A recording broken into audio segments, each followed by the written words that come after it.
Perfecto, aquí estamos y como lo habíamos ofrecido, ya con nosotros es un gusto saludar al director general del ISPOL, al coronel Renato González, a quien siempre entrevistamos, Bolo, Jaime, sí. Por plataforma o por teléfono. Hoy está personalmente y celebramos que esté por aquí. Querido amigo, muy buenos días, bienvenido a I99 y al diálogo. Buenos días, Eduardo, un saludo cordial a todos quienes nos escuchan y nos miran. Jaime, ¿estás en plataforma? Sí, señor, aquí estoy. ¿Quiere arrancar usted, que es el mayor de todos nosotros? Por supuesto, con muchas ganas. Vaya, muy bien. Siga. Bienvenido, la verdad es que es un placer tenerlo por acá en I99 y como decía Eduardo, lo tenemos siempre en plataforma. Ahora bien, ¿cómo avanza el proceso? Porque 900 millones que se habían, digamos, perdido, se han recuperado algunos millones y están en proceso por 200 y pico. ¿Qué pasó con el resto? Cuéntenos. Es una lucha larga y tortuosa, como estábamos conversando fuera de micrófonos, y que hay que continuarla. Las personas a veces creen que el tema ISPOL es un solo caso y no es así. Son aproximadamente 20 investigaciones en el ámbito nacional, sin contar las de carácter internacional, que ya tienen 2 sentenciados confesos en Estados Unidos, me refiero a Luis Álvarez y a John Luzuriaga. En el caso nacional van avanzando. Esta semana tuvimos un avance y un retroceso. ¿A qué me refiero? La audiencia del segundo tramo, que es los bonos con pacto de recompra por un monto cercano a los 216 millones de dólares, que ha durado varios meses. Mire que nos ha costado casi 15 meses que se instale esa audiencia, que finalmente empezó en enero, que se la suspendió nuevamente, que en abril fue convocada y que a inicios de semana se presentaron una serie de argumentos para que no se concrete, finalmente se dio.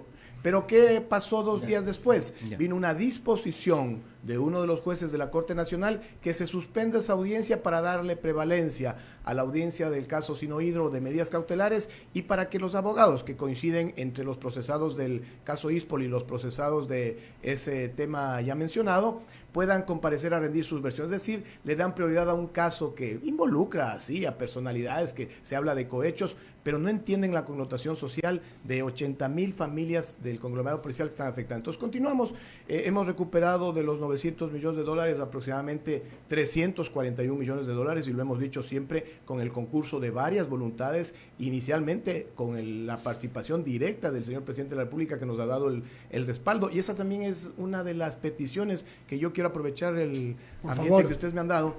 De los 8 candidatos presidenciales, no voy a decir el nombre, pero solo a uno lo he podido palpar que se ha reunido con el Servicio Pasivo de la Policía Nacional y ha ofrecido continuar las tareas de recuperación.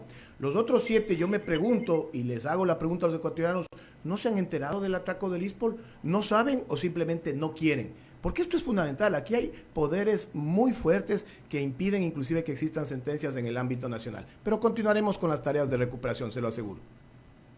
Qué bueno, coronel, la verdad es que sobre todo saber que hay un trabajo de por medio que se lo está haciendo con seriedad y sobre todo con seguimiento continuo para no perder ese dinero. Es decir, más o menos podría estarse recuperando 500 y pico y faltarían 400 que seguirán las distintas acciones por parte de su lado. Lo que sí me llama la atención y quiero que usted me diga desde el punto de vista de su experiencia, porque lo que no entiendo en Ecuador es cómo una persona como el señor Cherres se presenta con algún tipo de certificados de que le dan cierto aval financiero y resulta que la gente aquí o somos muy confiados o realmente es que somos muy corruptos, porque confiar así ciegamente en una persona que le dice que le da el bono del Estado y uno cree, o sea, no hay ciertos filtros que debe pasarse dentro de la institución para que no se cometan esos errores. Si estaríamos en el programa del querido Polito Vaquerizo, yo le diría, la segunda, Polito, la segunda. Somos corruptos, esa es la realidad. ¿Sabe qué es lo que pasa? No es que Cherres llegó un día, entregó su propuesta y se consumó el delito. No, esto fue un proceso. Primero, el señor Cherres no le conocía tanto al ISPOL, sino al Servicio de Cesantía de la Policía Nacional, porque fue asesor en el año 2003, cuando él ya trabajaba en Produbanco. Muchos de sus compinches de estas fechorías también trabajaron en Produbanco y en el ámbito financiero ecuatoriano se los conoce, se los señala, se los tenía estigmatizados inclusive. Por ellos, inclusive, fue la denominación del mago Cherres. Ellos sabían que Cherres andaba en esta andanza. Cherres finalmente se acerca al ISPOL a partir del año 2013. Por eso es que nosotros hemos establecido temporalmente que la serie de operaciones irregulares, de aquí para quienes pueden vernos en cámara, yo tengo una especie de resumen didáctico, son una serie de operaciones irregulares con varios segmentos, con la mal llamada Operación Suave, con los bonos con pacto de recompra, con la supuesta compra de bonos puros y fideicomisos que realmente eran préstamos disfrazados de inversiones, la adquisición de facturas comerciales y de obligaciones de empresas que estaban técnicamente quebradas y también a la adquisición de terrenos improductivos. Entonces, todas estas operaciones se dan entre el 2013 y el 2019. En las tres primeras, los montos más grandes, participan las empresas de Jorge Cherres Miño y de alguien que está pasando desapercibido, el señor Héctor San Andrés. Esto llega a ser una cantidad cercana a los 693 millones de dólares que eran custodiados para el ISPOL por varios años por el Decebale. ¿Saben lo que sucedió? Y aquí tengo los documentos que me respaldan para que no digan que yo hablo de memoria. El Decebale nos remitía mensualmente certificados, es decir, estados de cuenta. Aquí tengo para muestra uno de los últimos, de fecha 2 de octubre. Hasta el 2 de octubre, el Decebale nos mandaba estos estados de cuenta, donde le decía, usted, ISPOL, tiene estos bonos, estos bonos, estos bonos. Y también se adjuntaban estos otros documentos que son de la empresa Institutional Custody Service. Aquí está el logotipo, Institutional Custody Service. Esa empresa es de Cherres, pero eso no le decían al ISPOL, pero le adjuntaban estos estados de cuenta. Y aquí ustedes pueden ver montos, claro, tal vez no lo aprecian, pero les voy a dejar si desean. Pero aquí se hablan montos de 327 millones, de los 200 millones de los bonos y de los supuestos bonos puros. Pero además, mire que el único afectado no es el ISPOL, aquí se menciona Aseguradora del Sur y Aseguro Sucre. Seguro Sucre también institución pública, claro, que están desesperaditos por liquidarla y cerrarla sin auditoría forense, lo que podría ser lo peor que pueda suceder, porque aquí hay que auditar quiénes se robaron los recursos de Seguro Sucre. Pero ¿qué es lo más sorprendente, estimados amigos? Así como nos mandaban el certificado del Decebale, que estaban ahí custodiados los recursos, esto es de octubre del 2020, 30 de octubre del 2020, y permítanme dar lectura. Por favor. Debo manifestarle, señor director general, que Decebale no ha sido en verdad custodio de los valores mencionados en la certificación Álvarez. La certificación Álvarez es ideológicamente falsa y todo apunta a que fue emitida para dar vicios de legitimidad a la realidad de que quien en verdad custodia el portafolio ahí mencionado es el señor Jorge Cherres Miño o empresas controladas por él. En definitiva, Decebale no es custodio de los valores mencionados en la certificación Álvarez. Aquí está. ¿Quién lo dijo esto? Carlos Carbocos, que a esa fecha era el gerente general del Decebale. Es decir, de un plumazo, con un oficio, le dicen al ISPOL, qué pena, sus 700 millones que supuestamente estaban aquí custodiados, nuestro director de operaciones, que era un delincuente, ahora lo sabemos, es hasta confeso, Luis Álvarez, los ha engañado usted por varios años. Pero mi pregunta es, ¿y el sistema informático del Decebale? Ahí está, se llama Mi Decebale. Ahí en ese sistema informático todavía están nuestros recursos registrados. ¿Qué ocurre esto? Para que la gente nos comprenda didácticamente. Por favor. Es como que yo varios años tenía una cuenta de ahorros en un banco, en el Banco El Pichincha, ¿no? Depositaba, iba a la oficina y me entregaban el registro del depósito. Y cuando voy a retirar, el gerente del banco me dice, qué pena, señor. Una cajera González ha sido tan vivaracha que a usted le ha engañado todos estos años y vaya nomás a reclamarle a ella sus ahorros. Así de grosero es el atraco al ISPOL. Dios santo, o sea, la verdad es que, me quiero generar, me sorprende muchísimo, sobre todo, esta historia que violó todos los controles internos que tenía el ISPOL, la policía, y sobre todo no identificaron delincuentes como Cherres. O sea, la verdad es que eso es lo que más llama la atención. Y le pregunto esto para futuro, es decir, no creo que se vuelva a repetir un caso similar. ¿Qué se ha hecho internamente en el ISPOL para que no se repita esto de aquí? Jaime, usted es muy optimista en pensar que no se puede repetir. Yo creo todo lo contrario. Esto es crimen organizado y ellos nunca se dan por vencidos. Ellos normalmente, y cuando usted revisa incluso la historia económica ecuatoriana, lastimosamente tenemos un escándalo por década y son los mismos actores con diferentes, se podría decir, operarios, nada más. ¿A qué me refiero? Sí está identificado el señor Cherres. La pregunta es, ¿y quiénes están detrás del señor Cherres? Que es todavía lo que no se ha llegado.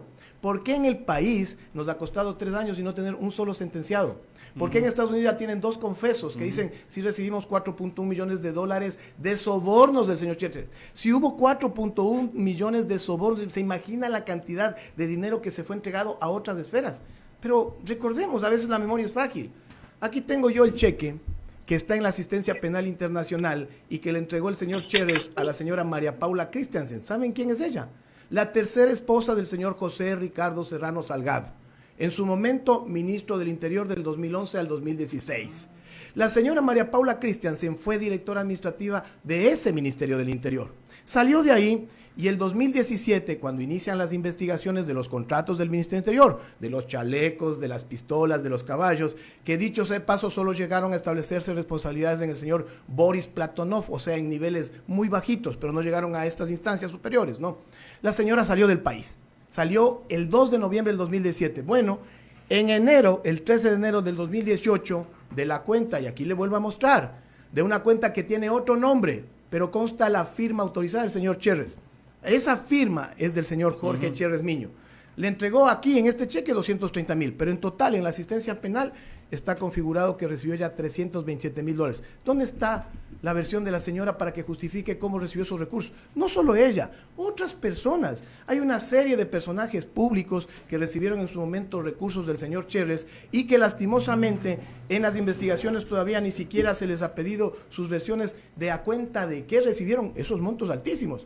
¿Dónde está el rol, inclusive, para certificar si tributaron sobre esos recursos? Porque esa es la realidad. Aquí hay gente que recibe miles de dólares en el exterior y no los tributan, ni los tributan en sus destinos iniciales ni aquí en el país. Entonces, cuando uno dice, ¿qué pasa con el señor Cherres? Mucho cuidado. El señor Cherres no es la figura central. El señor Cherres para nosotros es un títere de otros titireteros. Tengo un oficio de mi general Lino Proaño Daza. ¿Quién es él? Él llegó a ser jefe de Estado Mayor de la Policía Nacional, el segundo al mando, general.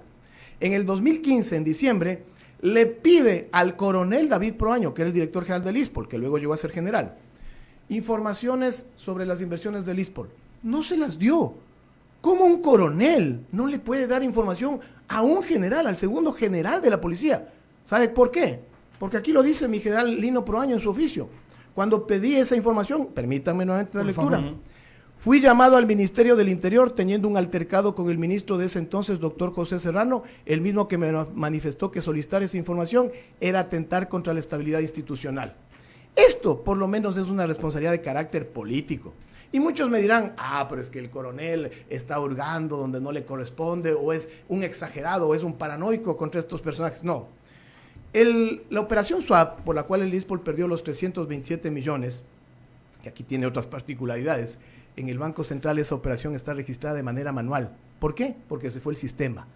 Ni en el Banco del Barrio le registran un depósito de $100, no se diga de 327 millones. Pero esa operación, que se dio en diciembre del 2015, en enero del 2016, la Superintendencia de Bancos intentó un proceso de supervisión. El 13 de enero le mandan este oficio, el 010, firmado por la economista Mayra Alejandra Flores. Este oficio le mandan al ISPOL el 13 de enero del 2016, pidiéndole la información de la mal llamada Operación SWAP. David Proaño da un memorándum ¿a quién? A los que ahora están procesados. Me refiero a John Luz Uriaga, que está detenido en Estados Unidos y confeso, a Rafael Núquez, que es uno de los procesados del caso de bonos con pacto de recompra, y a Santiago Duarte, que era el asesor jurídico. Les da el memorándum para que preparen la respuesta. Y preparan la respuesta que sale con fecha 15 de enero del 2016. Esta es la respuesta. ¿Saben qué es lo anecdótico de esto? En los mensajes que vinieron en la asistencia penal, que están con cadena de custodia, que tiene Fiscalía, hay un mensaje del mismo día, del 15 de enero del 2016, donde Cherres le da instrucciones a Luz Uriaga de cómo tiene que ir esta respuesta.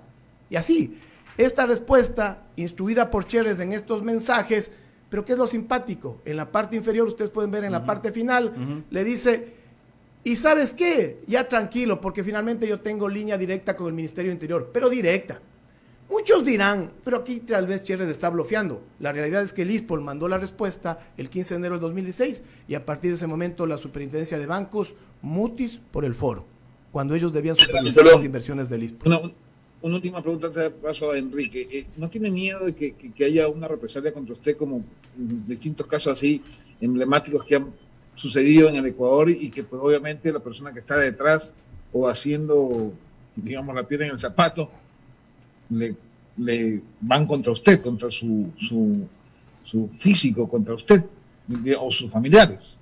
Muchas gracias, Jaime, por esa pregunta. Yo en lo particular no tengo temor y le voy a dar las razones. Mire, soy divorciado, Mis hijos ya son adultos y viven en el exterior, están estudiando cada uno de ellos en 2 países distintos. Riesgo siempre va a haber. En lo particular, yo no tengo más que temor a Dios. Soy muy católico, devoto de la Virgen Dolorosa y yo confío en los designios divinos. Pero claro que influye en el entorno. Acaba hace pocos días, permítanme ser infidente. Uno de mis escoltas, tomado por razones personales, pero también como fundamental razón, el nivel del riesgo que él tiene al ser seguridad mía, por la presión familiar. ¿Sabe lo que decidió él? No. Ni siquiera pedir el pase, prefirió salir de la institución y lastimosamente desde hace unos pocos días ya está ya radicado en Estados Unidos. Me llamó a despedirse y me dijo, mi coronel, me voy con mucha pena, pero mi familia pesa más. Y tuve varias razones, pero la fundamental es la presión de mi familia al decirme que si sigo en ese puesto estoy más expuesto que en cualquier otra realidad. Entonces, esa es la realidad de las cosas. O sea, el primer director general del ISPOL que denunció los hechos tenía ya una avanzada edad, fue sometido a tal presión que lastimosamente en este momento su estado de salud es muy precario. El que le relevó, mi general Juan Carlos Rueda, asumió el cargo y al segundo día recibió una glosa de la Contraloría de hace 7 años, que ya estaba inclusive prescrita, pero la intención es fastidiar. Y a los 5 días recibió una convocatoria para dar versión en la Comisión de la Verdad. ¿Qué significa eso? Son golpecitos que le van diciendo, hey, cuidado, bájale. A mí me han intentado. Recuerden que hace 1 año más o menos yo recibí una denuncia de una persona que se sintió aludido por mis comentarios en Twitter, que es un conocido empresario de los seguros, y que él se sintió identificado en mis comentarios. ¿Qué buscaban? Una sanción de 15 días de prisión. Es que la sanción no era el problema, era sacarle del camino al tipejo que osó enfrentarles y darle una lección a los siguientes. Ven, si te metes, te va a pasar eso.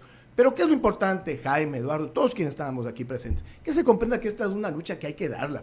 Las personas somos descartables, no podemos estar calculando, ¿y si algo me pasa a mí? No, hay que darlas, hay que decirle en la cara, son corruptos. En este país hay que poner las cosas en orden. No puede ser que un delincuente, cumpliendo sentencia, que ha tenido una medida sustitutiva a la prisión y que fue vicepresidente, esté en campaña política y le aplaudan, pues.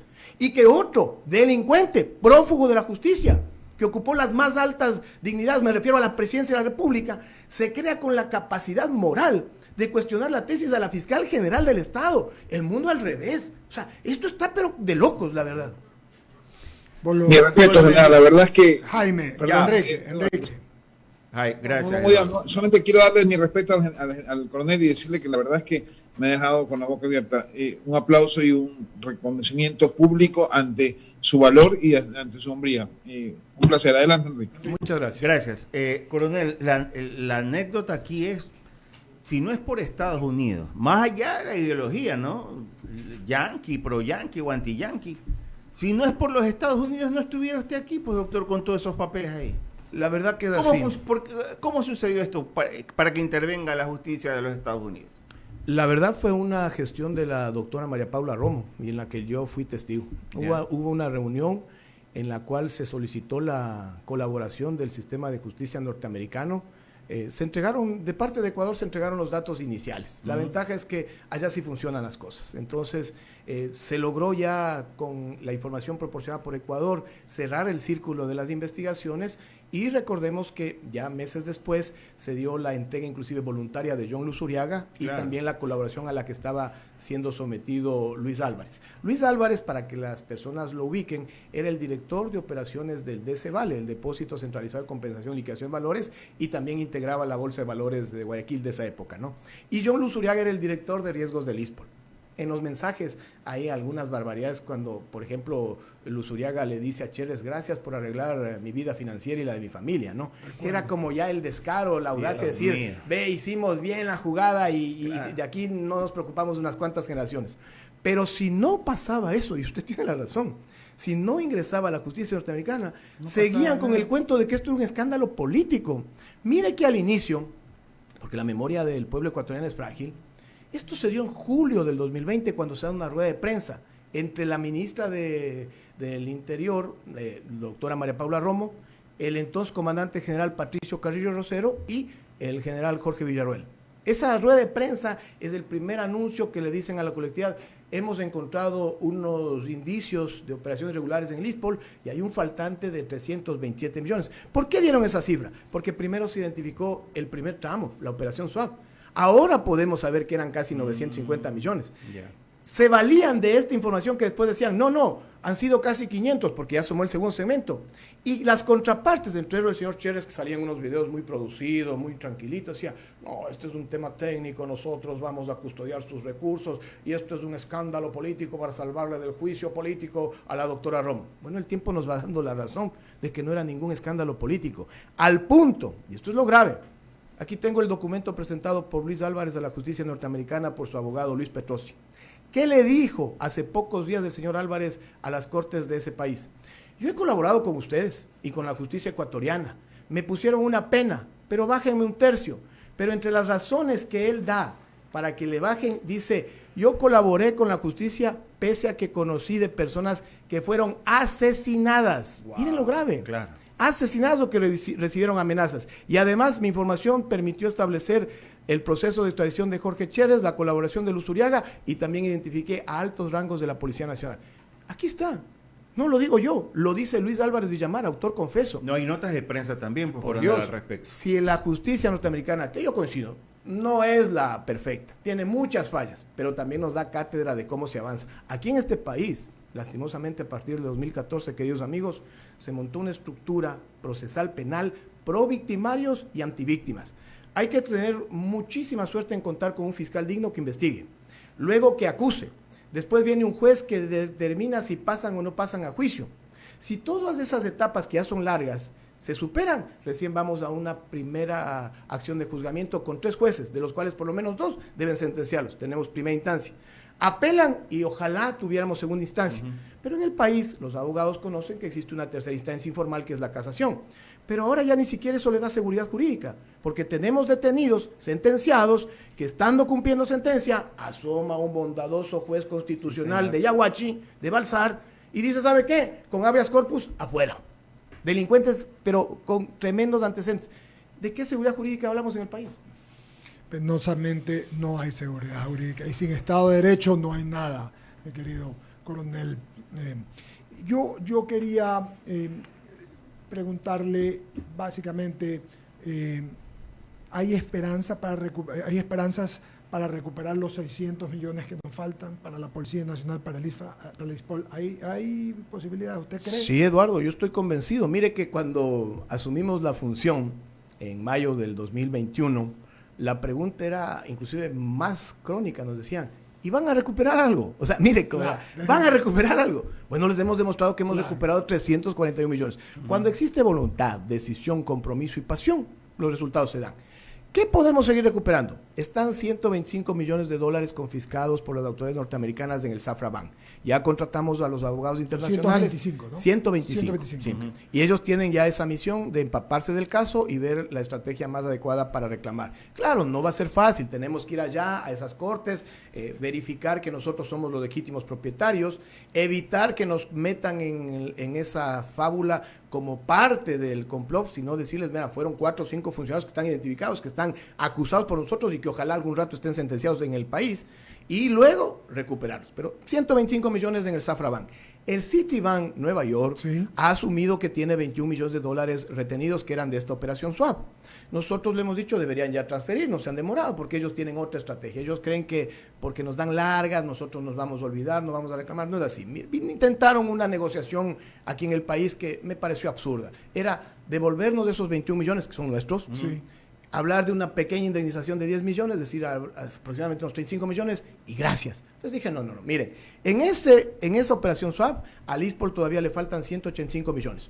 ¿Cuál es mi responsabilidad como director general? Primero, contablemente, volver a cero, es decir, recuperar esos 185 millones. Luego, tienen que pagarme los casi 30 millones de dólares que va a ser el pago a los abogados, porque el ISPOL no tiene por qué pagar eso.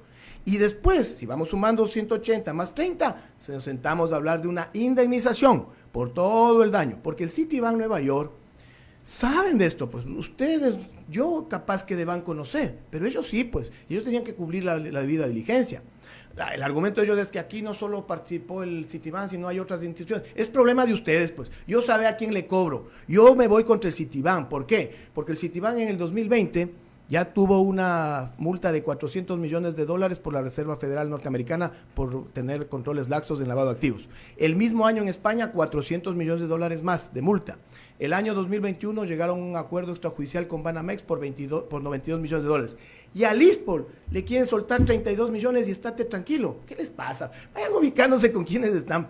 A nosotros nos vuelven al estado cero de esa operación, nos pagan los abogados que nos ha costado millones de dólares y nos indemnizan. Y ahí podemos quedar en paz en un arreglo extrajudicial. Eso yo calculo que tranquilamente en cortes norteamericanas pueden ser unos 400 millones. Nos decían para desalentarnos a los ejecutivos del Citibank, coronel, no le va a resultar tan sencillo porque allá capaz que pierdan. Prefiero perder en una corte norteamericana con sentencia que yo le presente luego a un auditor, a que me digan, ¿usted cómo así llegó a un acuerdo de 30 millones y dónde está lo que falta? Súmenle a eso también $25 millones que en su momento tuvo la FICE Corporation, que es una institución financiera de Centroamérica y del sur de la Florida, que la actual administración del DC Vale ya le planteó una operación de discovery y encontraron los documentos que le decían la FICE al señor Chérez, ¿de quién son esos 25 millones? De Lispol, y sin embargo le entregaron. Tenemos que demandar eso. Y a partir de esos montos, que ya son considerables, como ustedes pueden ver, todo lo que los israelíes que contratamos puedan encontrar en otras esferas. Estoy seguro que hay recursos en Guatemala, en Islas Caimán, en Panamá, y no les sorprende en Suiza y en otros de estos paraísos fiscales. Estoy seguro que vamos a seguir recuperando. ¿Esto nos llevará tiempo? Sí. Yo creo que 1 década y capaz que 2. Pero no les vamos a dar el gusto. Es más, debemos sentirnos orgullosos. Es un ejemplo internacional el nivel de recuperación que aquí se ha dado. 341 millones es casi el 40% del atraco y es un precedente internacional de cómo se pueden hacer las cosas para recuperarlos. Muchas gracias, coronel. Correcto. Muchas gracias, coronel Renato González. Qué interesante y qué ilustrador. Siga adelante con el tema. El tema no es fácil, pero hay que seguir. Muchas gracias a usted, Eduardo, a todos ustedes que han tenido esta paciencia y decirle al pueblo ecuatoriano, acompáñenos en esta lucha. Súmense con sus voluntades, con sus oraciones, no nos dejen solos, porque no es el daño solo al ISPOL, no es solo a los policías, es un atentado al Estado. Claro. Si mañana no hay plata para pagar las pensiones de los policías, sale del presupuesto general del Estado y que nos afecta a todos. Eso nada más. Muchas gracias. Gracias a ustedes. Con esto nos despedimos, tengan un buen día, nos topamos a las 2:30, Bolo, Jaime, en el Diálogo Segunda Emisión, y en la tarde a las 5:30 en el Diálogo de la Tarde, y en la noche Bolo y nuestro buen amigo Luigi Guerrón en el Diálogo Nocturno. Y escucha toda la programación de I99, Mita en bla bla bla, aquí para todas, en fin, el programa Diálogo Fútbol, en fin, el programa Los Artieda, en fin. Un abrazo grande, tengan buen día. Buen día.